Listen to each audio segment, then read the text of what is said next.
Bienvenido a este nuevo episodio de Archivo Mortal, un podcast de True Crime donde abrimos expedientes reales, que muchos preferirían dejar cerrados.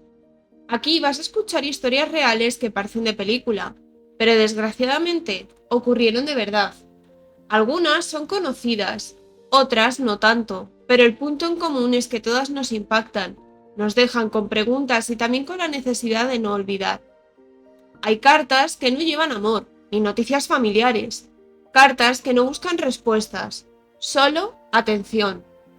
Cartas con símbolos extraños, amenazas codificadas y confesiones de sangre. Durante años, un desconocido jugó al gato y al ratón con la policía, con los periódicos y con el miedo de toda una región. Firmaba sus crímenes con un círculo y una cruz, y se hacía llamar a sí mismo el Zodíaco. Este asesino no solo mataba, quería que todos supiéramos que lo había hecho. Hoy viajamos a finales de los años 60, cuando un asesino comenzó a enviar mensajes a los medios de comunicación, reclamando su autoría por varios ataques. Decía que si sus mensajes no eran publicados, seguiría matando. Antes de comenzar, me gustaría agradecer vuestro tiempo, y si es posible, suscribiros, dar un like y compartir si os gusta este contenido. Y dicho esto, abrimos el archivo.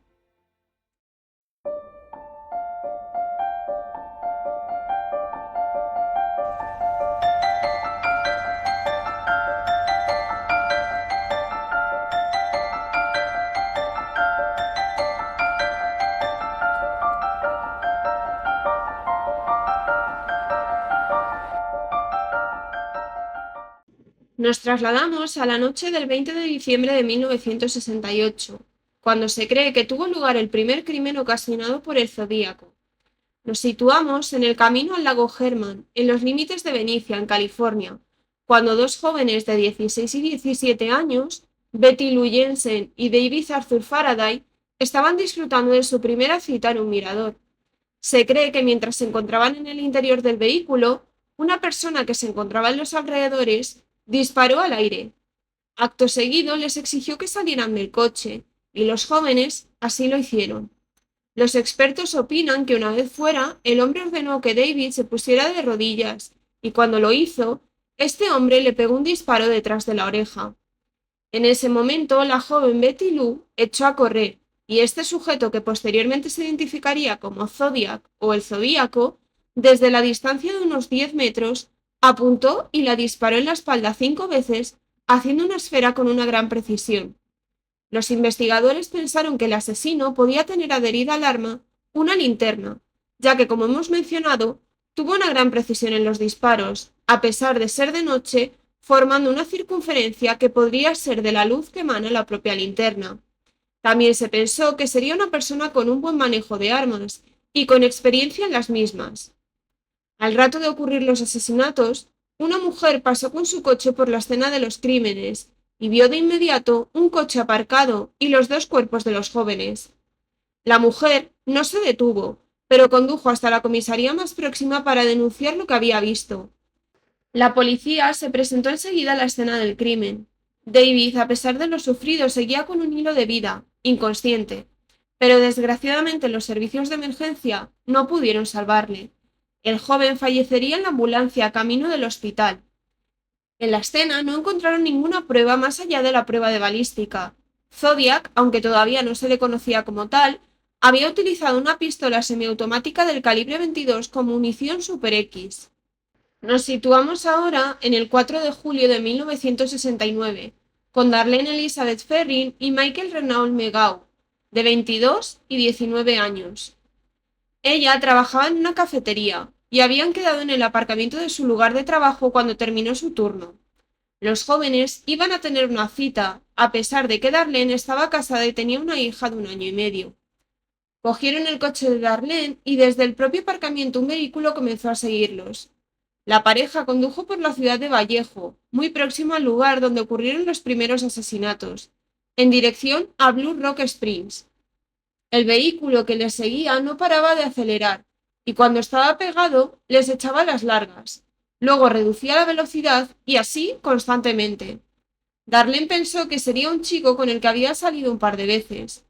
Parece ser que en un momento determinado le perdieron de vista y decidieron ir a Blue Rock Springs, un parque muy concurrido entre parejas jóvenes para tener intimidad en el aparcamiento del lugar. Mientras los jóvenes comienzan a tener intimidad, el vehículo que los había estado persiguiendo estaciona justo detrás de ellos y les da las largas. De este modo los retuvo, ya que la pareja donde estaba aparcada no podían ir con el coche hacia adelante porque había una barrera, y detrás estaba este vehículo. El hombre bajó del vehículo con una linterna y se acercó a los jóvenes hacia el asiento del conductor. Michael pensaba que se trataba de un agente policial y comenzó a buscar su identificación. Cuando el desconocido se posicionó al lado de la ventanilla, Michael indicó que estaba buscando su documentación, pero el hombre disparó a ambos jóvenes sin mediar ni una palabra. Michael recibiría 5 disparos en la cara y en las piernas. Darlene también fue alcanzada por todo el cuerpo. Como ella era quien conducía, sufrió mayor impacto. Tras estos hechos, el hombre huyó, condujo hasta una gasolinera que estaba cerrada y desde allí llamó a través de una cabina telefónica a las autoridades, informando sobre lo ocurrido, dónde se encontraban las víctimas, y se dio a sí mismo la autoría de este tiroteo y el ocasionado unos meses antes en el lago Herman. Destacar que la telefonista que atendió esta llamada posteriormente tuvo que testificar ante el FBI cuando tenían varios sospechosos para ver si era capaz de reconocer la voz de estos mismos con esta llamada. La policía se presentó en el lugar de los hechos y descubrieron que afortunadamente Michael seguía con vida y sobrevivió al ataque. De hecho, por eso se tienen tantos detalles, porque contó lo ocurrido desde el momento en el que fue a recoger a Darlene. Michael proporcionó a los investigadores una descripción del sospechoso con el que se realizó un primer retrato robot. Para este momento todavía no se había dado la autoría de Zodiac. Darlene fue declarada muerta al llegar al hospital.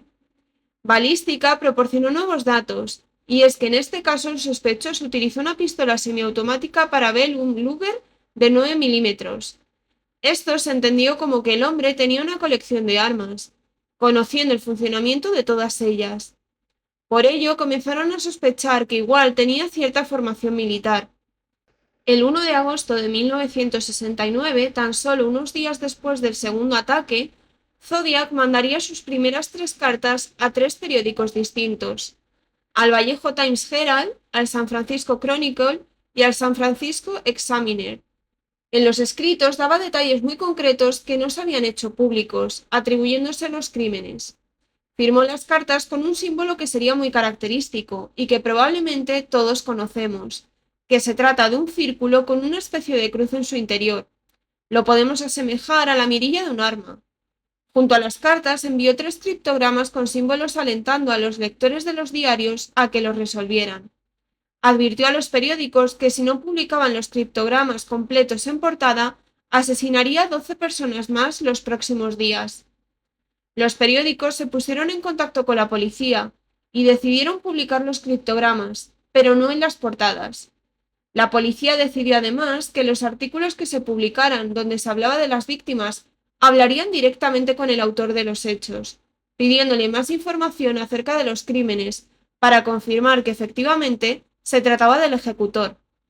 El 4 de agosto, Zodiac mandó una nueva carta contestando a la policía, dando detalles más específicos sobre los crímenes.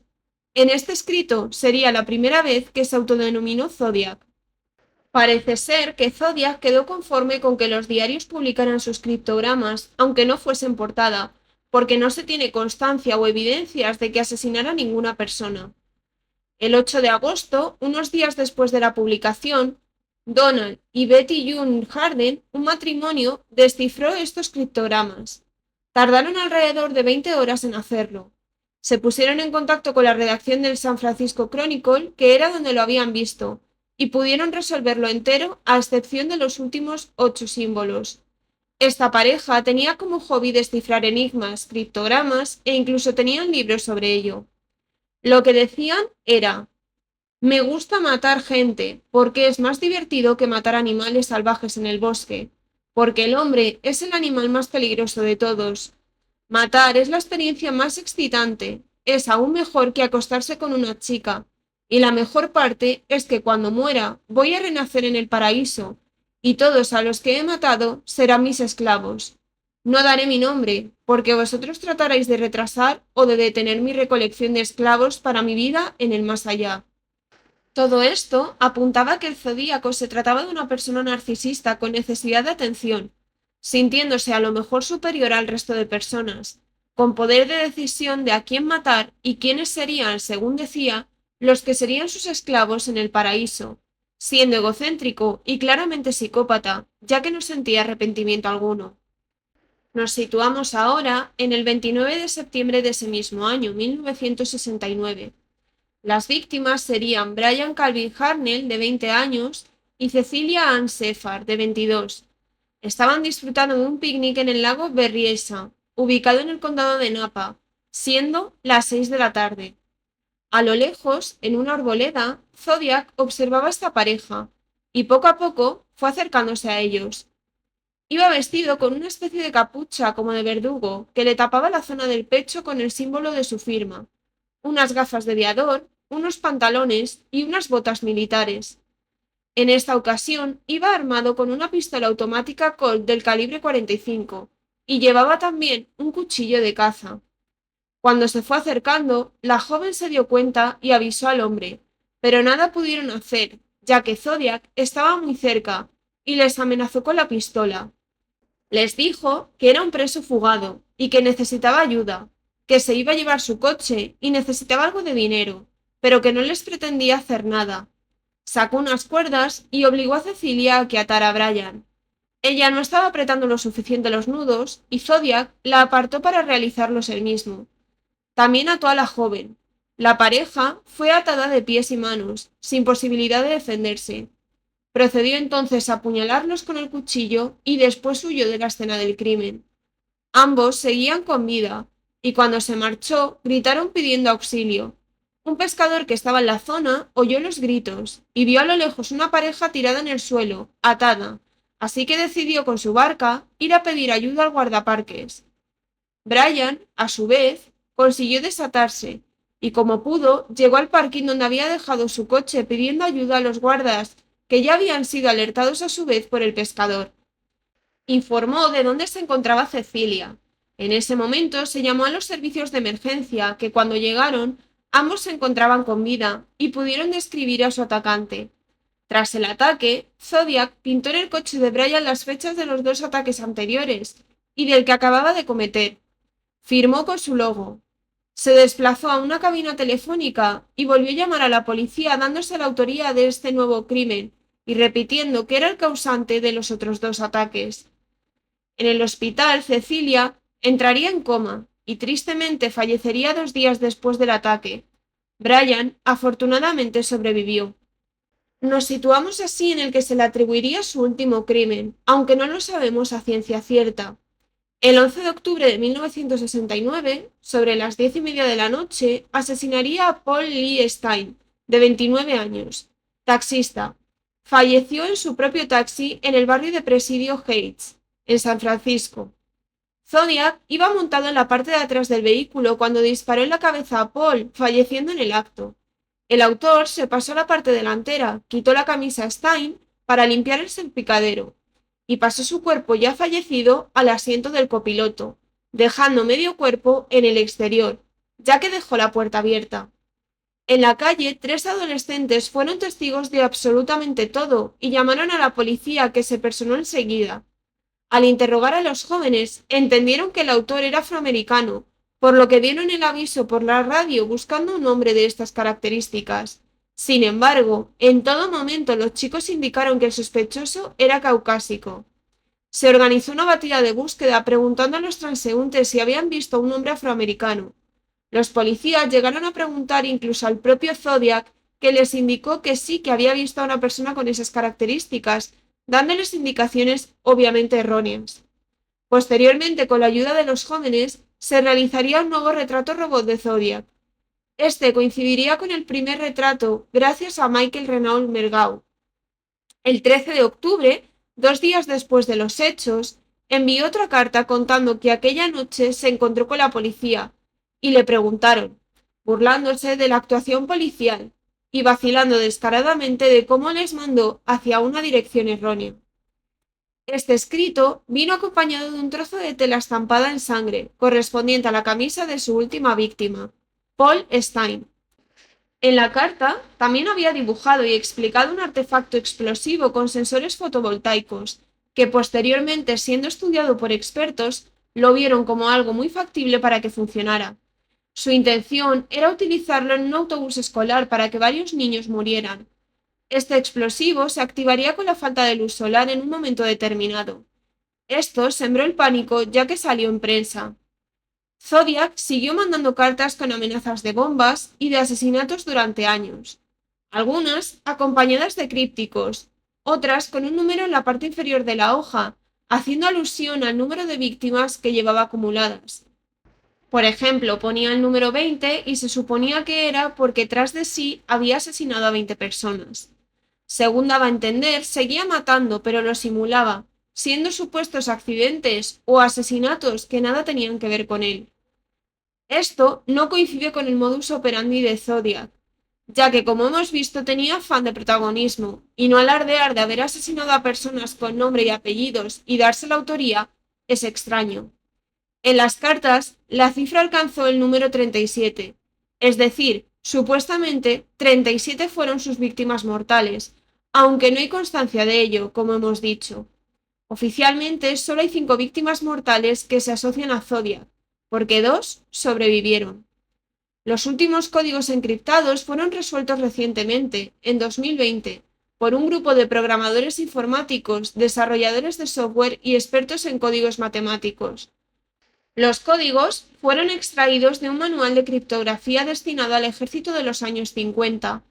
Esto sustenta la teoría de que Zodiac pudiera ser un veterano del ejército y que disponía de formación militar. El críptico que descifraron decía: espero que se estén divirtiendo mucho tratando de capturarme, que no era yo quien apareció en el programa de televisión que habló sobre mí. No tengo miedo de la cámara de gas, porque me enviará al paraíso más pronto, porque ahora tengo suficientes esclavos que trabajan para mí cuando los demás no tienen nada, cuando llegan al paraíso. Así que tienen miedo de la muerte. No tengo miedo, porque sé que mi nueva vida es vida, que será fácil en el paraíso de la muerte. Según algunas fuentes, el programa de televisión al que se refería era AM San Francisco en KGO Televisión, presentado por Jim Dunbar, cuando en octubre de 1969 un hombre llamó identificándose como el Zodíaco. Posteriormente se descubrió que este hombre resultó ser un paciente psiquiátrico y se descartó como el verdadero Zodiac. A lo largo de todos estos años se han valorado diferentes sospechosos como el auténtico Zodiac. Pero, ¿quiénes eran estos hombres? Arthur Leigh Allen fue el principal sospechoso investigado por la policía en 1971, y fue debido a que un amigo suyo llamado Donald lo había denunciado a la policía argumentando que él mismo se lo había confesado.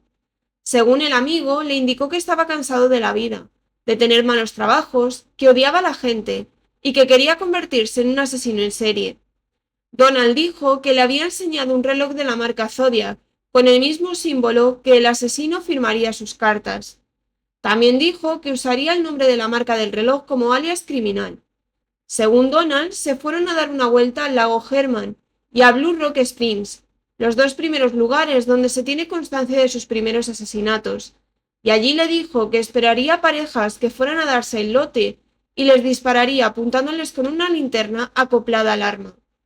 La policía hizo 3 registros en su casa y le interrogaron en numerosas ocasiones, pero solo hallaron un cuchillo de caza con sangre de animal.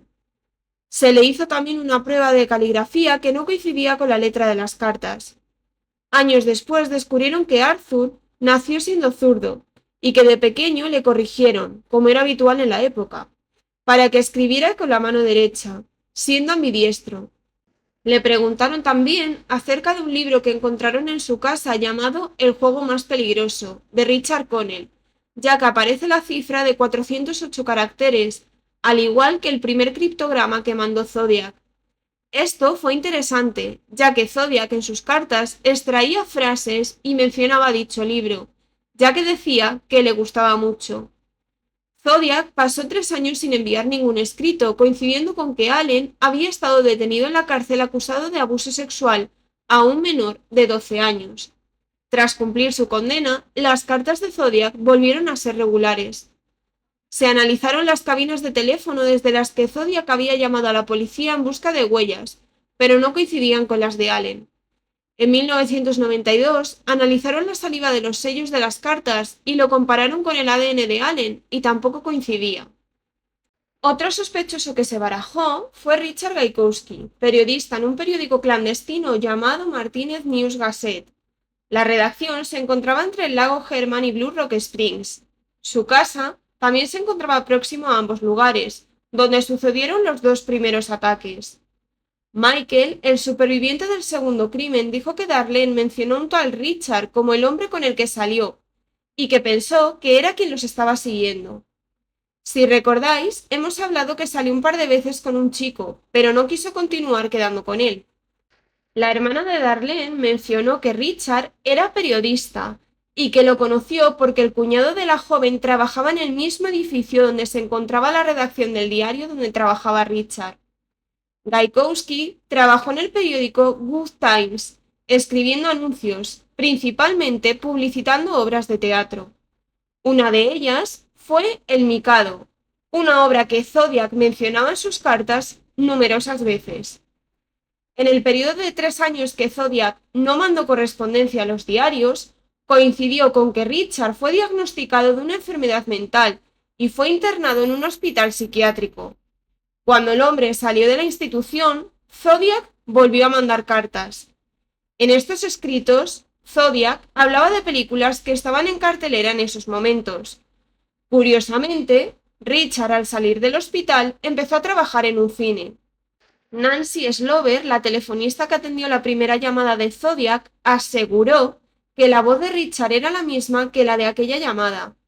Analizaron la escritura de Richard y se determinó que se asemejaba mucho a la de Zodiac.